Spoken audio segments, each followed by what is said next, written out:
Welcome to 9V news. నా పేరు సుమలత. ఎన్టీఆర్ జిల్లా విజయవాడ బీజేపీ రాష్ట్ర కార్యాలయంలో 9V న్యూస్తో రాష్ట్ర అధికార ప్రతినిధి సాధినేని యామిని మాట్లాడుతూ కాంగ్రెస్ పార్టీ అధ్యక్షురాలు షర్మిల తన ఉనికిని కాపాడుకోవడానికి ఏదో విమర్శలు చేస్తున్నారు అని బీజేపీ రాష్ట్ర అధికార ప్రతినిధి సాధినేని యామిని శర్మ అన్నారు. మన రాష్ట్రంలో ఒక మంచి నాయకత్వం ఉంది. ఒక విజన్తో ముందుకు వెళ్తుంటే వైసీపీ నేతలు నోటికి వచ్చినట్లు మాట్లాడడం సర్వసాధారణమైపోయిందని మండిపడ్డారు.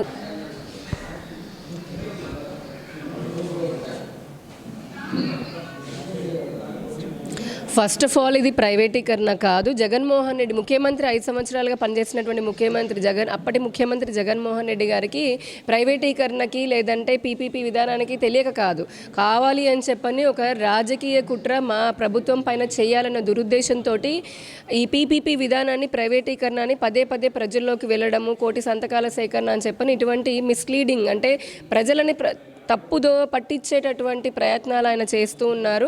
కానీ ప్రజలకి క్లారిటీ ఉంది. మేము మరొకసారి చెప్పేదేనంటే పబ్లిక్ ప్రైవేట్ పార్టిసిపేషన్ అంటే ప్రైవేటీకరణ కాదు.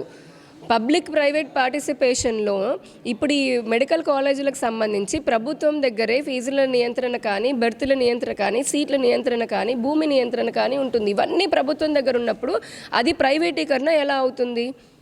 ఈ పీపీపీ వల్ల ఒకటి, ఆర్థిక భారం రాష్ట్రం పైన తగ్గుతుంది. ఇప్పటికే కేంద్ర ప్రభుత్వం 1950 కోట్ల రూపాయలని వివిధ సెంట్రల్ స్కీమ్స్ అలాగే గ్రాంట్ల రూపంలో, లోన్ల రూపంలో ఇవ్వడం జరిగింది. రాష్ట్ర ప్రభుత్వం ఈ గడిచిన 5 సంవత్సరాలలో జగన్మోహన్ రెడ్డి చేసినటువంటి ఆర్థిక విధ్వంసంలో రాష్ట్రం కొట్టుమిట్టాడుతూ ఇప్పుడిప్పుడే బయటికి వస్తుంది కేంద్ర సహకారంతో. కాబట్టి ఇప్పుడు ఈ టైంలో ఇప్పుడు రాష్ట్ర ప్రభుత్వం ఉన్న ఆర్థిక పరిస్థితి దృష్ట్యా దీన్ని పూర్తి చేయాలంటే 15-20 ఏళ్ళు పట్టవచ్చు. అప్పటి వరకు నష్టపోయేది పేద విద్యార్థులు, అలాగే పేద ప్రజలు కూడా అత్యాధునికమైనటువంటి వైద్యాన్ని వారు కోల్పోతారు. అందుకని చెప్పని పీపీపీ విధానంలో వెళ్తున్నాము. ఈ పీపీపీ విధానంలో మరింత పడకలు పెరుగుతాయి, బెడ్స్ పెరుగుతాయి హాస్పిటల్స్లో. At the same time medical seats కూడా ఇంకా చాలా డ్రాస్టికలీ నెంబర్ కూడా బాగా ఎక్కువ అవుతాయి. దీనివల్ల ఇంకొకటి ఏంటంటే ఏఐని ఇప్పుడు అంతా చూస్తున్నాము. ప్రతి రంగంలోనూ ముఖ్యంగా వైద్య రంగంలో ఏఐ ఆర్టిఫిషియల్ ఇంటెలిజెన్స్ చాలా ఎక్కువగా కీలకమైన పాత్రను పోషిస్తోంది. రోగులకి మరింత అత్యాధునికమైనటువంటి వైద్యాన్ని అందించడం కోసం కూడా ఈ పీపీపీ విధానంలో మెడికల్ కాలేజీలు ఇప్పుడు బాగా ఉపయోగపడతాయి. ప్రజలందరికీ క్లారిటీ ఉంది. జగన్మోహన్ రెడ్డి గారే కావాలని చెప్పని ప్రభుత్వం పైన నిందలు వేసే చర్యకి పూనుకున్నారు. వైఎస్ షర్మిల కూడా ఇది ఆరోగ్యశ్రీ బకాయిలు ఏమున్నాయి వెంటనే చెల్లించాలి, అలాగే ఎవరి పేరు పెట్టుకున్నా నాకు అభ్యంతరం లేదు.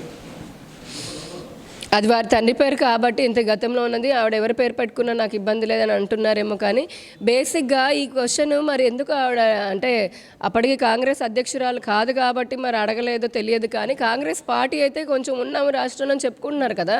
మరి జగన్మోహన్ రెడ్డి ఆయన 5 సంవత్సరాలు పాలించినప్పుడు ఈ కాంగ్రెస్ పార్టీ ఎక్కడుంది, ఎందుకు మాట్లాడలేదు? అప్పుడు ఆయన 5 సంవత్సరాలు బకాయిలు చెల్లించకుండా సరైనటువంటి వైద్యాన్ని అందించినప్పుడు ఇప్పుడు మా 16 నెలల్లో కూటమి ప్రభుత్వము కొద్దిగా ఆల్రెడీ బకాయిలను చెల్లించడము మొదలు పెట్టింది, చెల్లిస్తాము కూడా.